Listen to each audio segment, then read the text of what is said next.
शिव शब्द का अर्थ है वो जो नहीं है।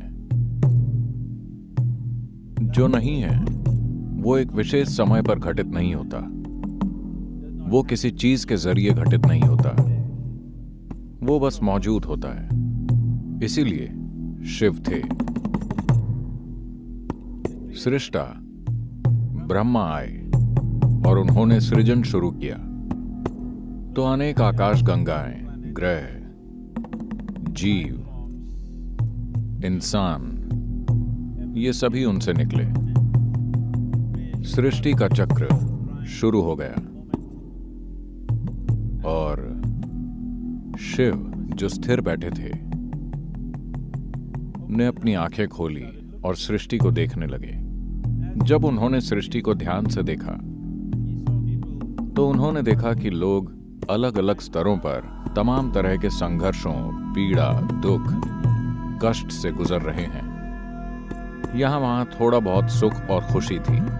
तो जब उन्होंने ये देखा, उन्हें सृष्टि अच्छी नहीं लगी। उन्होंने चारों ओर देखा। फिर उन्होंने देखा कि ब्रह्मा को अपनी सृष्टि पर बहुत गर्व है। वो बहुत ही गर्व और खुशी से अपनी सृष्टि को देख रहे थे। फिर उन्हें लगा कि दो आंखें पर्याप्त नहीं हैं, इसलिए उन्होंने इस ओर देखने के लिए एक और सिर पैदा किया। वो किसी चीज से चूकना नहीं चाहते थे। फिर उन्होंने एक और सिर पैदा किया, फिर एक और, फिर उन्होंने एक पांचवा सिर पैदा किया जो उनके गर्व के लिए एक ताज की तरह था। किसी खास चीज को देखने के लिए नहीं, बस एक और सिर को ताज की तरह पहनने के लिए। When Shiva saw that this Brahma is so gloating, जब शिव ने देखा कि ब्रह्मा ऐसी दुख भरी सृष्टि को देखकर इतने खुश हो रहे हैं तो उन्हें बहुत गुस्सा आया। वो ब्रह्मा पर झपटे और उनका पांचवा सिर उखाड़ दिया। अब उनके पास सिर्फ 4 हैं। ब्रह्मा पीड़ा से कराते हुए बोले, आप मेरे साथ ऐसा क्यों कर रहे हैं? तो शिव ने कहा, क्या आप अपनी बनाई सृष्टि को लेकर शर्मिंदा नहीं हैं? हर कोई दुखी है। लोग तमाम तरह के संघर्षों से गुजर रहे हैं। लोग कई तरह के दुख, पीड़ा और कष्ट भोग रहे हैं। ब्रह्मा बोले, मैंने पीड़ा को नहीं बनाया है, न ही मैंने खुशी बनाई है। मैंने बस सृष्टि बनाई है। ये उनके ऊपर है कि वो इससे कैसे गुजरते हैं। ये उनके मन में है। फिर शिव ने कहा, मन को किसने बनाया? वो भी आपने बनाया है। ब्रह्मा बोले, मन का अपना कोई गुण नहीं है, वो सिर्फ मौजूद है। लोग उसे खुशी में बदल सकते हैं या दुख में। लोग उसे कष्ट में बदल सकते हैं या परमानंद में। ये उनके ऊपर है। फिर शिव बैठकर बहुत ध्यान से सृष्टि को देखने लगे। उन्होंने हर जीव को ध्यानपूर्वक देखा और फिर अपने मन को जानना चाहा।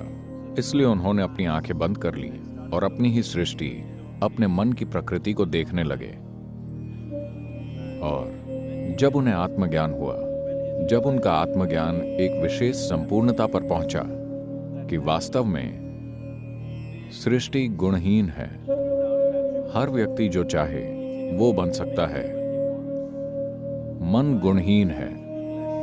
जब उन्होंने ये ज्ञान पा लिया तो वो इतने आनंद विभोर हो गए, इतने आनंद विभोर कि वो उछलने और नाचने लगे। he danced wildly out of his joy and ecstasy. वो खुशी और परमानंद से मदहोश होकर नाचने लगे। जब वो बेतहाशा पूरी भागीदारी के साथ नाच रहे थे, जब उनके शरीर की हर कोशिका अपने आप में एक नृत्य बन गई थी, तो अचानक उन्हें एहसास हुआ कि ये नृत्य भी जरूरी नहीं है।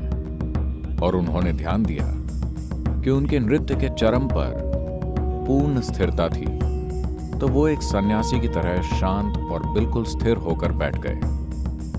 कहते हैं कि वो स्थिरता इसी दिन घटित हुई। महाशिवरात्रि की रात को ऐसा हुआ था। परमानंद की तीव्रता से संपूर्ण विनाश और स्थिरता, उन्होंने बारी बारी से ये दोनों चीजें की। आप इसी कल्पना चित्र को देखते हैं। कभी वो नृत्य करते हुए और उल्लासमय होते हैं, कभी बिल्कुल स्थिर जैसे किसी चीज का अस्तित्व ही नहीं है। जब हम शिव को विनाशकर्ता कहते हैं तो इसका मतलब दुनिया का विनाश नहीं है। इसका मतलब आपकी दुनिया का विनाश है। आपकी दुनिया मुख्य रूप से पिछले अनुभवों और प्रभावों का एक ढेर है। अतीत सिर्फ आपकी विचार प्रक्रिया से होकर वर्तमान में घुस रहा है और वो आपकी इच्छा प्रक्रिया के जरिए खुद को भविष्य में पेश कर रहा है। जिसे आप अपनी इच्छा कहते हैं वो मूल रूप से अतीत का एक बढ़ाया चढ़ाया गया रूप है। इसलिए अतीत का विनाश जरूरी है, क्योंकि अगर आप सृष्टि की भव्यता को जानना चाहते हैं तो वो सिर्फ वर्तमान में मौजूद पल से ही संभव है, जो अभी यहां है। एकमात्र रास्ता यही है। पूर्ण स्थिरता में अतीत का अस्तित्व नहीं होता। पूर्ण गति में भी अतीत का अस्तित्व नहीं होता। ये दो मूल मार्ग हैं जिन्हें शिव ने खोजा ताकि आप सृष्टि और सृष्टि के स्रोत तक पहुंच सकें।